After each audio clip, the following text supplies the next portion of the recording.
They called him the Great Emancipator, the man who saved America.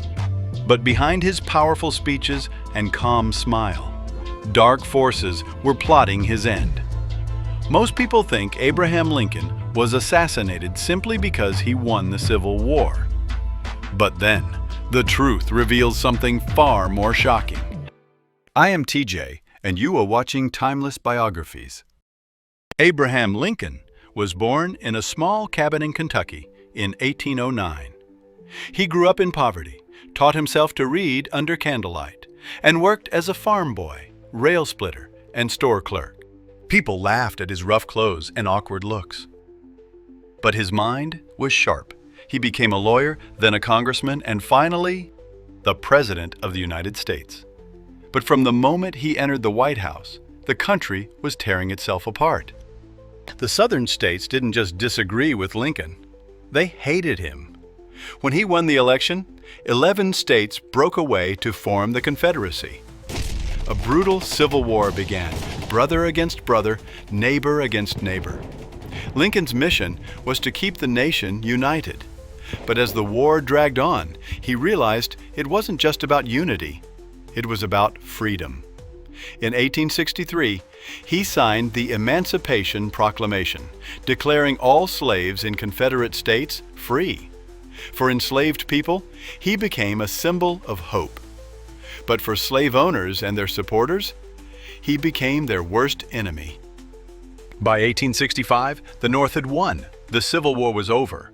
But Lincoln didn't want revenge against the South. Instead, he wanted peace and forgiveness. He planned to rebuild the Southern states and integrate them back into the Union. But then, he went a step further. In his final speeches, Abraham Lincoln hinted at granting voting rights to Black Americans. This was too much for many white supremacists and Southern elites. They could tolerate the end of slavery if it kept Black people powerless. But equal rights?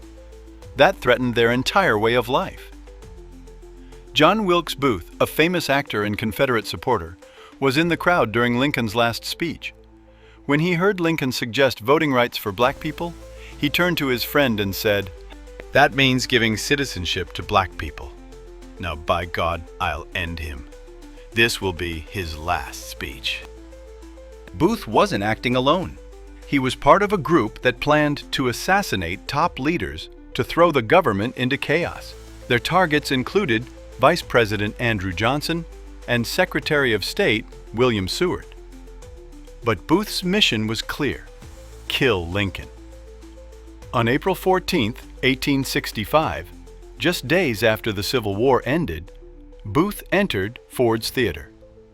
He knew the guards weren't paying attention. He walked up behind Lincoln and pulled the trigger. Lincoln died the next morning. The nation was shocked, broken, and filled with grief. His death was not just the murder of a president. It was an attempt to stop a vision where freedom meant true equality. But Booth failed. Though Lincoln died, his ideas lived on. The 13th Amendment abolished slavery, and his courage inspired millions to continue fighting for civil rights. Today, we remember Abraham Lincoln as the man who saved the Union. But his true greatness was in understanding that a nation divided by hate cannot survive.